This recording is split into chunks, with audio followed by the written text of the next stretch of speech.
नमस्कार, स्वागत आप सभी का इस न्यूज बुलेटिन में। मैं राजेंद्र देव और आप देख रहे हैं खबर दोपहर।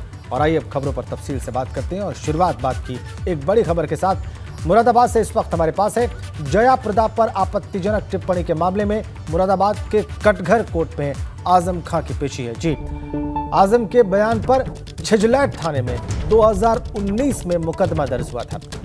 इस मामले की अगली सुनवाई अगली तारीख को होगी। आजम खां, सांसद एसटी हसन और आजम खां के पुत्र अब्दुल्ला आजम सहित कई आरोपी हैं इस मामले में। उबैदुर रहमान हमारे संवाददाता फोन लाइन पर हैं, वो इस पेशी के बारे में और ज्यादा जानकारी देंगे। उबैद। जी बिल्कुल, मैं आपको बता दूं कि आजम खान और अब्दुल्ला आजम आज दो मामलों में मुरादाबाद की स्पेशल एमपी-एमएलए कोर्ट में हाजिर हुए। एक पहला मामला था 2008 का, जो मुरादाबाद के छिजलैट थाना इलाके की घटना थी। उसमें आजम खान और अब्दुल्ला आजम सहित कई सपा नेता आरोपी हैं। उस मामले में आज कोर्ट में आजम खान और अब्दुल्ला आजम के बयान दर्ज हो गए। और वहीं इसी अदालत में स्पेशल एमपी-एमएलए कोर्ट में ही एक दूसरा मुकदमा भी लगा हुआ था, जो पूर्व फिल्म अभिनेत्री और पूर्व सांसद जया प्रदा पर आपत्तिजनक टिप्पणी करने का मामला है। वो मामला 2019 का है, जो मुरादाबाद के कटघर थाना इलाके में कार्यक्रम हुआ था 2019 के लोकसभा चुनाव के बाद। वहां पर सपा सांसद डॉक्टर एसटी हसन ने आजम खान के स्वागत में कार्यक्रम में बोलते हुए जो फिल्म अभिनेत्री हैं जया प्रदा, उन पर आपत्तिजनक टिप्पणी की थी। और उस मामले में भी डॉक्टर एसटी हसन हाजिर हुए, जो सपा के सांसद हैं मुरादाबाद से। उसके साथ साथ आजम खान और अब्दुल्ला आजम और कई सपा नेता आरोपी हैं, वो भी आज इस अदालत में मौजूद हुए स्पेशल एमपी-एमएलए कोर्ट में। तो आजम खान के जो छिजलैट वाला मामला है, उसमें 3 तारीख को अदालत ने तारीख लगाई है। और जो कटघर थाने का मामला है, उसमें 4 तारीख यानी कि 3 नवंबर और 4 नवंबर 2 तारीखें लगाई हैं अदालत ने। और आजम खान और अब्दुल्ला आजम अपने बयान दर्ज कराने के बाद रामपुर के लिए रवाना हो गए। उस वक्त जब मीडिया ने उनसे बात करने की कोशिश की, तो आजम खान ने सवालों का जवाब ना देते हुए सिर्फ अपनी नाराजगी जाहिर की और कहा कि पहले मैं कोई चैनल ज्वाइन कर लूँ, उसके बाद बोलूंगा। जी कहते हुए वो उसके बाद जो है रामपुर के लिए दोनों नेता जो हैं ठीक है। उबैदुर रहमान, आपने जो आखिर में बात कही वो बहुत दिलचस्प कि आजम खान ने कहा कि पहले मैं कोई चैनल ज्वाइन कर लूं तब बोलूंगा, और टिप्पणी करने से इनकार कर दिया। धन्यवाद आपका। समाजवादी पार्टी के नेता मोहम्मद आजम खान और समाजवादी पार्टी के विधायक अब्दुल्ला आजम, जो उनके बेटे हैं, दोनों सपा नेता आज मुरादाबाद की स्पेशल एमपी-एमएलए कोर्ट में हाजिर हुए। 2008 के थाना छिजलैट से जुड़े एक मामले में आज कोर्ट में आजम खान के बयान दर्ज हुए हैं। और क्या पूरा मामला था, आज कोर्ट में क्या कार्रवाई हुई, इस पर बात करने के लिए हमारे साथ सैयद शाहनवाज साहब हैं, जो आजम खान के वकील से, उनसे बात करते हैं। सर, ये बताइए आज कोर्ट में क्या कार्रवाई हुई और आजम खान, अब्दुल्ला आजम जो हाजिर हुए थे, अब अगली तारीख क्या लगी है, पूरा मामला बताइए। देखिए, वर्ष 2008 का मामला है ये, और ये पेंडिंग था। पहले ट्रांसफ़र हुआ, वहाँ इलाहाबाद चला गया था, फिर वहाँ से पेंडिंग रहा वहाँ पर, फिर अब वापस यहाँ पर आया। यहाँ आने के बाद से जब से यहाँ पर हुई है, फिर प्रोसिक्यूशन एविडेंस हुई इसमें। और आज जो ये फिक्स था वो इस बात के लिए था कि क्रिमिनल ट्रायल में जब प्रोसिक्यूशन एविडेंस हो जाती है तो फिर एक 313 की स्टेज आती है। वो 313 उनके स्टेटमेंट रिकॉर्ड किए गए हैं अदालत के ज़रिए, और वो उन्होंने दिए हैं। फिर उसमें एक ऑप्शन दिया जाता है कि भाई आपको मुलजिम को के कोई एविडेंस देनी है अपने डिफेंस में आपको। तो उन्होंने उसको कहा है कि हाँ, हमें एविडेंस देनी है अपने डिफेंस में।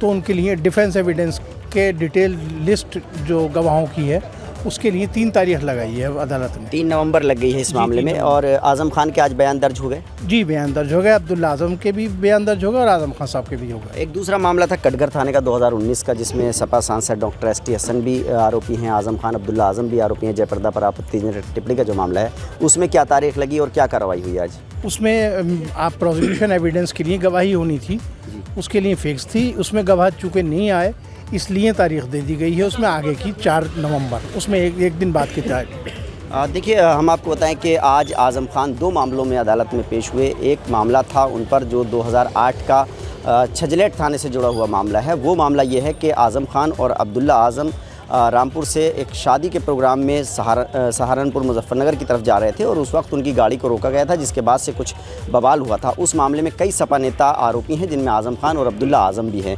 तो उस मामले में अब 3 नवंबर को अदालत सुनवाई करेगी। फिलहाल उस मामले में आजम खान और अब्दुल्ला आजम दोनों नेताओं के बयान दर्ज हो चुके हैं। दूसरा एक मामला 2019 का है, जब समाजवादी पार्टी के सांसद डॉक्टर एसटी हसन सांसद चुने गए थे। उसके बाद एक स्वागत कार्यक्रम आज़म खान के सम्मान में रखा गया था और उस वक्त सपा सांसद डॉक्टर एस.टी. हसन पर आरोप है कि उन्होंने पूर्व सांसद और फिल्म अभिनेत्री जय प्रदा पर आपत्तिजनक टिप्पणी की थी। उस मामले में भी आज़म खान और डॉक्टर एस.टी. हसन और अब्दुल्ला आज़म सहित कई सपा नेता आरोपी हैं। उस मामले में अदालत जो है वो 4 नवंबर को सुनवाई करेगी। तो फिलहाल आज़म खान और उनके परिवार के जो मुश्किलें हैं वो कम होती नज़र नहीं आ रही हैं। राष्ट्रपति द्रौपदी मुर्मू ने इंडिया वाटर वीक का उद्घाटन कर दिया है। इंडिया वाटर वीक के 7वें संस्करण में दुनिया भर से 2000 से ज्यादा लोग जल संरक्षण, नदियों में कम होते पानी विषयों पर अपने शोध पत्र पेश करेंगे और ये कार्यक्रम 5 नवंबर तक चलेगा। सीएम योगी ने इस कार्यक्रम को संबोधित किया। उन्होंने लोगों से जल को बचाने की, उसको संरक्षित करने की अपील की और उन्होंने लोगों को सलाह दी कि जल है तो जीवन है। उन्होंने ये भी बताया कि राज्य में पर्याप्त मात्रा में जल संसाधन है। 60 से ज्यादा नदियां पुनर्जीवित की गई हैं।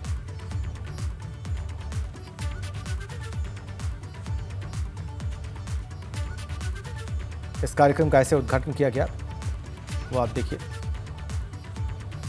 कलश रखा हुआ था, उसमें जल समर्पित किया गया।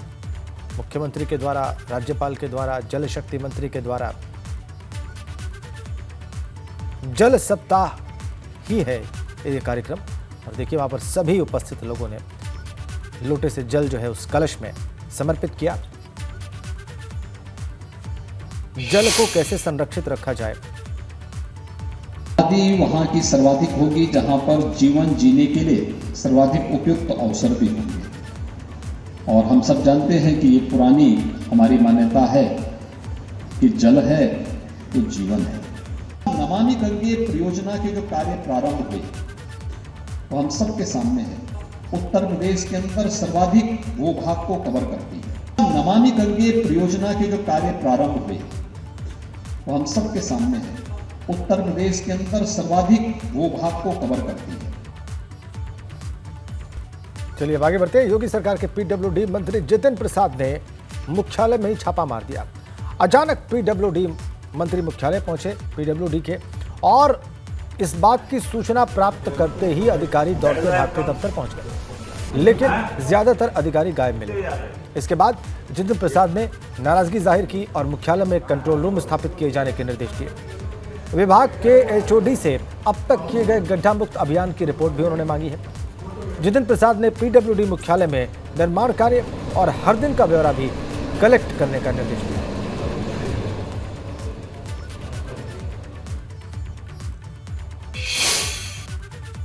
मुख्यमंत्री जी ने स्पष्ट निर्देश दिए हैं कि उत्तर प्रदेश में सभी सेतु जो किसी तरीके से सेफ्टी नॉर्म्स को नहीं कंफर्म करते, उनका पुनर्निरीक्षण हो और रिपोर्ट मंगवाई गई है कि ऐसा हादसा उत्तर प्रदेश में ना हो, उसकी पूरा प्रयास किया जाए।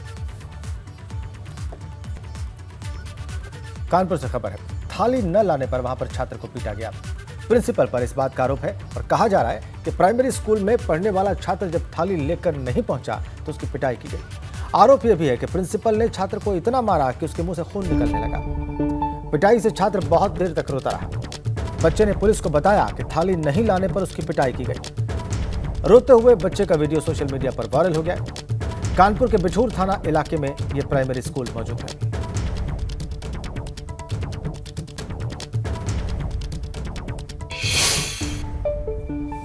बच्चा घर आया स्कूल में तो बच्चा मेरे को मैडम ने खूब मारा और खून नाके से खून ज़्यादा बह रहा था। फिर मैडम जबरदस्ती उसको करा दिया, लिखा दिया कि ये कैसे खून बंद हो जाए। अब खबर सोनभद्र से है। वहां पर स्वास्थ्य विभाग की लापरवाही सामने आई है। गर्भवती महिला ने सड़क के किनारे नवजात को जन्म दिया। सीएससी में महिला को चढ़ाने के लिए खून ही नहीं था। इसके बाद महिला को जिला अस्पताल रेफर कर दिया गया, लेकिन रास्ते में ही महिला ने नवजात को जन्म दिया। सोनभद्र में हुआ गर्भवती महिला ने मार्ग में ही नवजात को जन्म दिया। आप देखिए वहां पर महिलाएं बैठी हुई हैं। गर्भवती महिला ने सड़क पर नवजात को जन्म दिया और यह मजबूरी थी।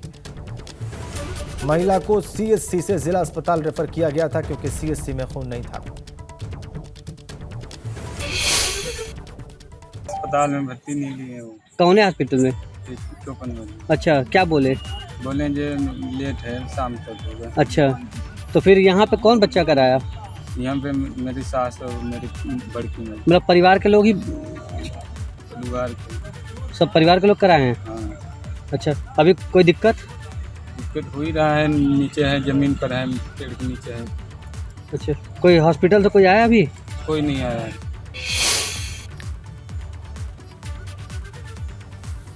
महिला की, उसके परिजनों की, उसके पति की तकलीफ का आप अंदाजा लगाइए। आगे बढ़ते हैं, एक बड़ी अपडेट है। शामली जिले में डेंगू बुखार का कहर दिखाई दे रहा है। डेंगू बुखार से एक गांव में अब तक 10 लोगों की मौत की खबर है। गांव की 80% आबादी डेंगू की चपेट में आ चुकी है। शामली जिले के गांव बीनडा का यह मामला है। 1500 से ज्यादा आबादी वाला है गांव बीनडा।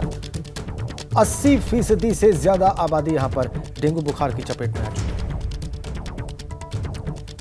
शामली से खबर, डेंगू का कहर, 10 लोगों की मौत एक ही गांव में और गांव की 80% आबादी डेंगू की चपेट में।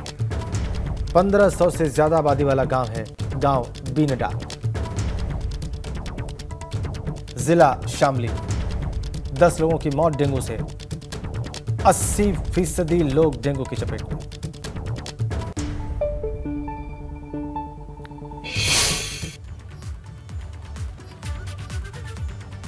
पश्चिम में शामली तो पूरब में गोरखपुर में डेंगू का कहर बढ़ता जा रहा है। सरकारी और प्राइवेट अस्पतालों में मरीजों की संख्या बढ़ने लगी है। गोरखपुर में अब तक 123 डेंगू के मरीज मिले हैं और इनका इलाज सरकारी अस्पतालों में चल रहा है। कई मरीजों का इलाज घर में चल रहा है। शहर के राजघाट, शेषपुर, तुर्कमानपुर, बसंतपुर, पादरी बाजार, लाल डिग्गी, गीता प्रेस रोड, घंटाघर और जाफरा बाजार, तिवारीपुर इलाके में डेंगू के मरीज ज्यादा हैं। गोरखपुर भी डेंगू की चपेट में, डेंगू का कहर वहां भी।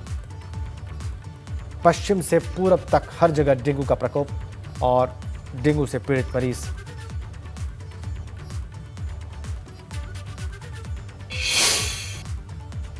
डेंगू के मरीज वर्तमान समय में हमारे जनपद में 123 मरीज अभी रिपोर्टेड हो चुके हैं, लेकिन अभी भी बुखार के मरीज हम लोगों की ओपीडी में आ रहे हैं।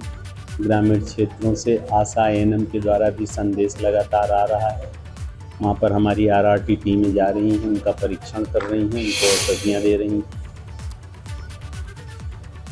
इधर कानपुर देहात में सरकारी विभागों की वजह से बिजली विभाग परेशान है। समय से बिजली बिल न देने पर सवाल उठ रहे हैं। 9 सरकारी विभागों पर करोड़ों रुपए बिजली का बिल बाकी है। आम आदमी बिल नहीं देता तो कनेक्शन काट दिए जाते हैं, लेकिन सरकारी विभागों की मनमानी से बिजली विभाग परेशान रहता है। आइए आपको बताते हैं कि विभाग पर कितना बिजली का बिल बाकी है। डीएम के कार्यालय पर, जी जिलाधिकारी के कार्यालय पर 6,98,692 रुपए बकाया है। पुलिस कार्यालय पर 4,40,931 रुपए बकाया है। सीएमओ ऑफिस पर 7,16,894 रुपए बकाया है। जिला कारागार पर 5,54,921 रुपए। मुख्य विकास भवन पर 9,89,802 रुपए। इको पार्क पर 8,41,710 रुपए। पुलिस आवास पर 89,63,529 रुपए। सरकारी जिला अस्पताल पर 1,26,44,744 रुपए बकाया है।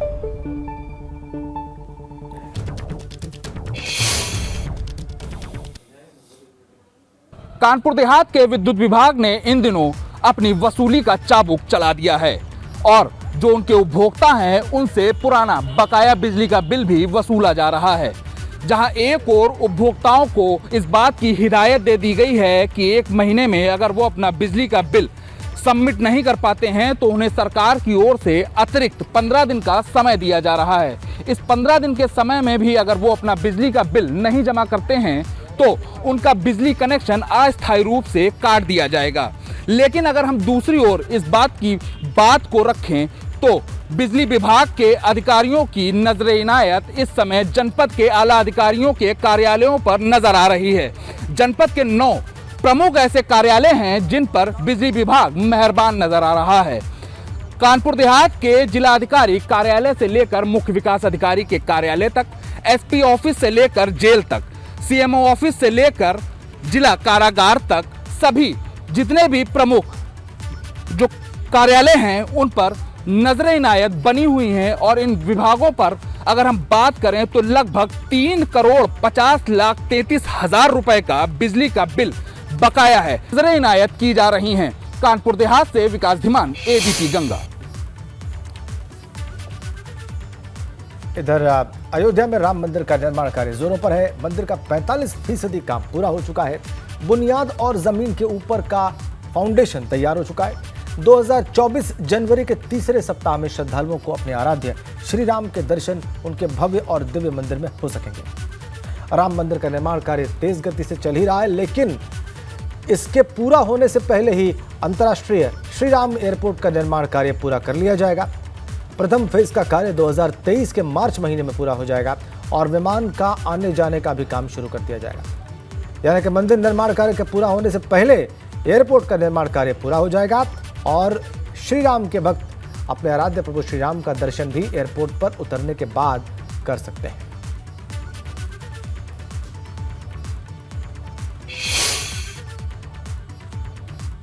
में भगवान राम के मंदिर के साथ साथ अयोध्या को दिव्य और भव्य बनाया जा रहा है।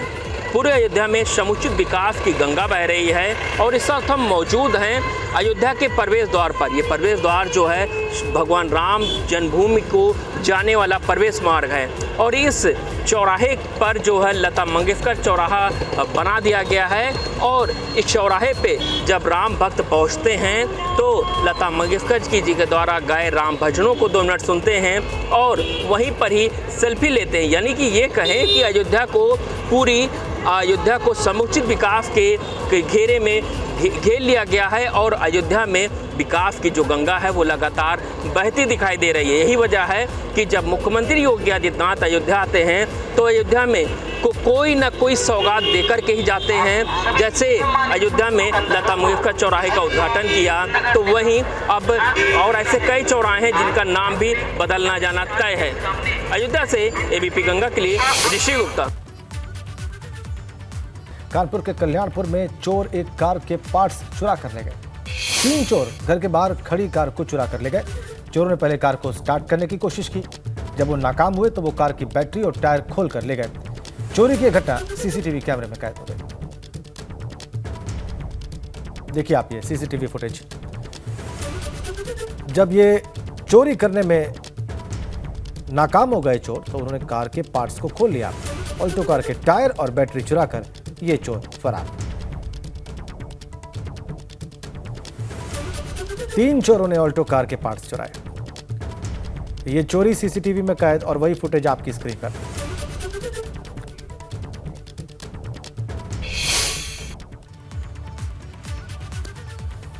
आगे बढ़ते हैं। गुजरात में हुए पुल हादसे के बाद अब उत्तराखंड में जर्जर पुलों को लेकर सवाल उठ रहे हैं। उत्तरकाशी में भी ऐसे कई जर्जर पुल हैं जिनसे लोग अभी भी आवाजाही करते हैं।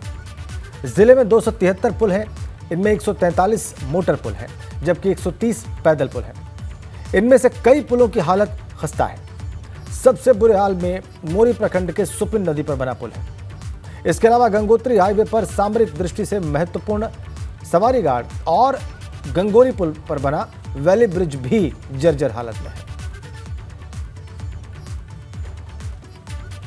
गुजरात में जो हुआ है उसके बाद ये जानकारी आपको देना बहुत आवश्यक। उत्तरकाशी में कई जर्जर पुलों से आज भी आवाजाही हो रही है। सुपिन नदी पर बना पुल इनमें शामिल है। सवारी घाट और गंगोरी में बना वैली ब्रिज भी खस्ता हाल हो चुका है। कई जर्जर पुल हैं उत्तराखंड में और उत्तरकाशी में। जनपद में पीडब्ल्यूडी के अंतर्गत कुल 143 पुल हैं जो मोटर पुल हैं। उसके अलावा 130 पुल पैदल पुल हैं। तो 130 पैदल पुल में से जो है 42 पुल तो बड़े पुल हैं, 88 छोटे छोटे पुल हैं। और ऐसे ही जो है जितने भी पुल हैं इनका नियम ये है कि हम लोग बरसात से पहले एक बार और बरसात के बाद एक बार तो इसको पूरा चेक कराया जाता है, जिसमें 30 मीटर तक के पुल जेई के द्वारा चेक किया जाता है, 60 मीटर तक ए के द्वारा किया जाता है और 60 से 150 मीटर तक के स्पैन के पुल एक्शन के द्वारा चेक किए जाते हैं और उससे बड़े स्पैन के जो पुल हैं वो ऐसे के द्वारा किए जाते हैं। एक बड़ी खबर मिल रही है ग्रेटर नोएडा से। दादरी एनटीपीसी प्लांट के बाहर हंगामा हो गया है और एनटीपीसी प्लांट के बाहर प्रदर्शन करने वालों पर पानी की बौछार छोड़ी गई है। महिलाओं और किसानों पर पानी की बौछार की गई है। मौके पर बड़ी संख्या में पुलिस बल वहां पर मौजूद। 24 गांव के किसानों का एनटीपीसी के बाहर प्रदर्शन हो रहा है और देखिए कैसे पानी की बौछार इन लोगों के ऊपर। ग्रेटर नोएडा की ये तस्वीर, वहां का फुटेज, महिलाओं और किसानों पर पानी की बौछार। बड़ी संख्या में पुलिस फोर्स वहां पर मौजूद। 24 गांवों के किसान एनटीपीसी के बाहर प्रदर्शन कर रहे हैं। महिलाओं और किसानों पर पानी की बौछार आप देख रहे हैं। ये greater Noida Dadri NTPC plant के बाहर की तस्वीर। बड़ी संख्या में पुलिस बल मौके पर मौजूद।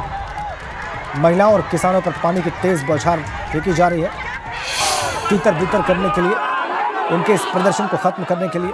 और उसी की तस्वीरें, वही फुटेज इस वक्त आप देख रहे हैं। किसान प्रदर्शन कर रहे हैं, हंगामा कर रहे हैं और उनके ऊपर पानी की तेज बौछार। एक्सक्लूसिव तस्वीरें ग्रेटर नोएडा के दादरी से, एनटीपीसी प्लांट के बाहर से। हंगामा किसानों का, 24 गांव के किसान हैं, बड़ी संख्या में, तादाद ज्यादा, जबरदस्त प्रदर्शन उनका और पानी की तेज बौछार से उनको तितर बितर करने और प्रदर्शन को समाप्त करवाने का प्रयास।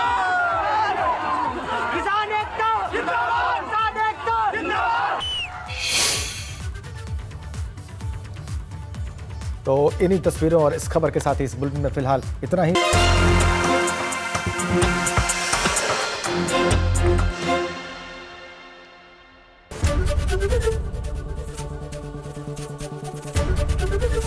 एबीपी गंगा, खबर आपकी, जुबान आपकी।